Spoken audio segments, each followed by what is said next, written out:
I started doing my own business now. So I'm full-time mobile. I got my own truck now. It's a little Transit. I got it's a little messy back there, but you can see I got my toolbox. It's a lot of room back here. So that's the big news.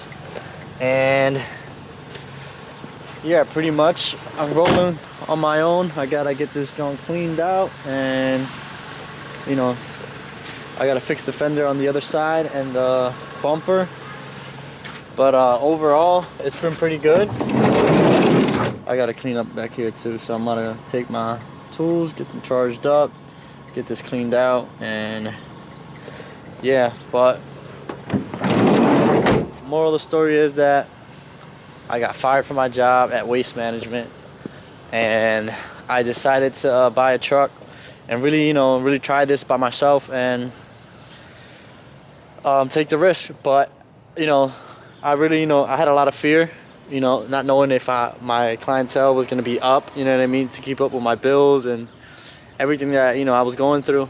So yeah, I also had to, pay my car note and other stuff. So I just took the leap. I ended up buying the truck, and within the first week, I made over like $1,500 just with customers. The first day I made $600.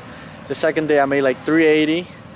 The third day I took off because I wanted to clean some stuff out and get the truck prepped up and knock out other personal stuff. But overall, I took 1 day off and half another day off, so I didn't even work 7 days, and I made more money by myself than I did with my waste management job. So this comes to show that if you really put the time and effort and take risks, and things might turn out better than you expect. So anybody out there that wants to start their own business, go ahead.